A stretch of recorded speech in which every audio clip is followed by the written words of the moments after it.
Muito boa noite, pastor Genivaldo, falando de São Paulo, exatamente no dia 11 de janeiro de 2018, às quase 20 horas, final do meu expediente no meu trabalho.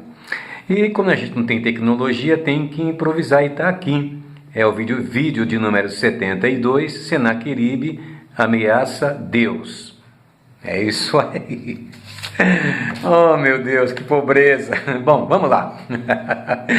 É o seguinte, por que Senaqueribe ameaça a Deus? Eu quero dizer para vocês o seguinte, não é brincadeira não.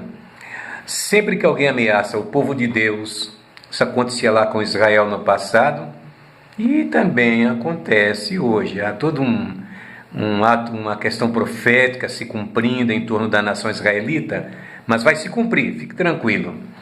E com relação à igreja do Senhor, os cristãos, os crentes de uma forma geral, a mesma coisa também. Somos povo de Deus, observamos os escritos sagrados, a Bíblia Sagrada, o Novo Testamento é a nossa base de fé, tudo quanto está lá dos evangelhos, as cartas ao Apocalipse, então é bom que você saiba disso, né? E toda ofensa e toda tentativa de cercear a caminhada da igreja, como está acontecendo aí na América Latina, na Colômbia, né? E também com certeza ia acontecer no Brasil, mas fazem frequentes ameaças. Então o que acontece? Quando se faz isso contra o povo de Deus, não é contra o povo de Deus, é contra Deus. E Senaqueribe é uma mostra do que vamos falar.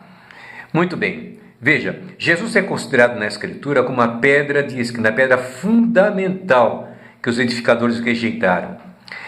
E ele disse a Pedro, tu és Pedro, e sobre esta pedra edificarei a minha igreja, e as portas do inferno não prevalecerão contra ela. Então, esta pedra referia-se a ele próprio, não é em Maria, não é em Pedro, nem em João, nenhum dos apóstolos, sobre Jesus, ele próprio.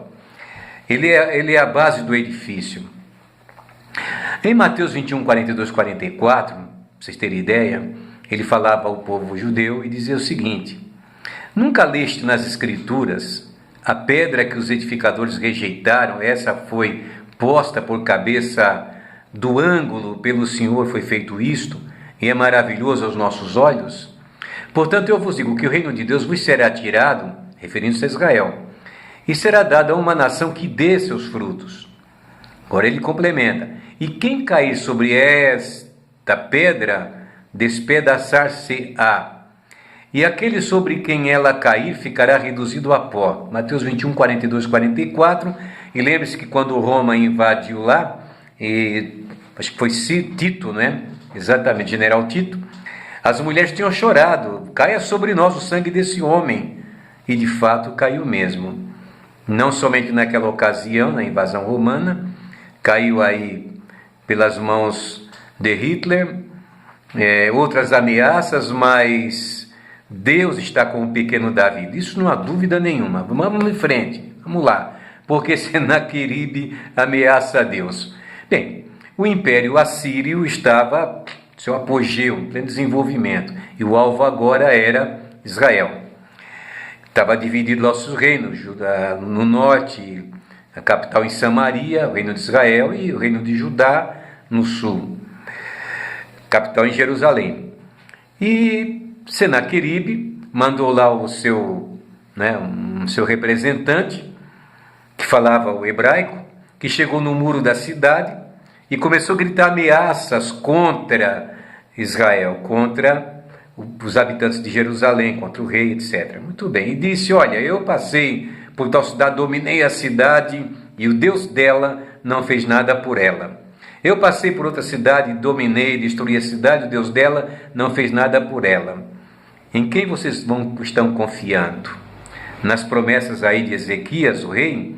Só que Ezequias estava numa boa fase espiritual. Ezequias restaurou o culto em Israel.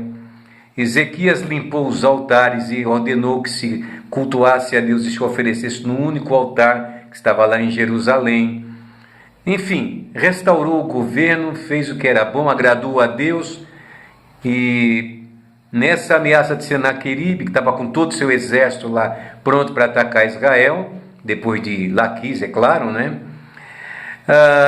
Mas Ezequias disse ao povo: não temam, com ele está o braço da carne, mas conosco está o Senhor.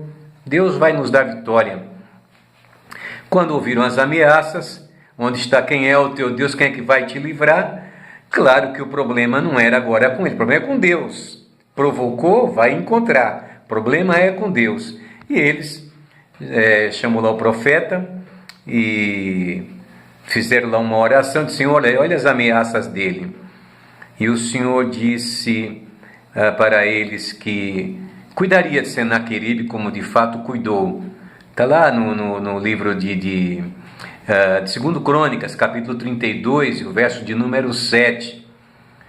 E eles fizeram todas aquelas ameaças, mas Ezequias estava bem, e quando a gente está bem com Deus, é maravilhoso. Não existe coisa melhor do que a gente, sabe, você olhar para dentro de você e saber que você está em comunhão com Deus. Quando eu digo com Deus, estou me referindo à Trindade, se vocês quiserem, ao Pai, ao Filho, ao Espírito Santo. E a nossa relação com Cristo tem que estar muito boa, estando não há problema nenhum. Então, depois dessas ameaças aqui, o rei Senaqueribe perguntou para ele: pensam vocês sobreviver ao cerco que vou pôr sobre Jerusalém? Não é? E aí Ezequias, obviamente, mandou o recado lá para cima e chamou o profeta Isaías, filho de Amós. Oraram contra isso e clamaram alto ao céu. Então diz a Bíblia que o Senhor enviou um anjo que destruiu a todos os homens valentes e os líderes, os capitães, no arraial do rei da Assíria, que envergonhado voltou para a sua terra e, entrando na casa do seu Deus, alguns dos seus próprios filhos o mataram ali à espada. Claro que os homens, quando querem contestar a Bíblia, arranjam todo tipo de argumentação, mas eu fico com o argumento da palavra de Deus. Quer aceitem, não aceitem, não tem problema nenhum. Diz o verso 22 desse capítulo que assim o Senhor livrou a Ezequias e os moradores dos moradores de Jerusalém, da mão de Senaqueribe, rei da Assíria, e da mão de todos os lados os guiou. Que coisa maravilhosa, não é? Então, quando temos esta convicção, nós temos visto desde a Segunda Guerra Mundial, quando Israel se estabeleceu no seu território como Estado livre, não é? As ameaças, a guerra de 73, a guerra do Yom Kippur, a ameaça do presidente do Egito, Gamal Abdel Nasser, que disse: eu vou varrer com Israel, e ele morreu e não viu essa sua palavra se cumprir.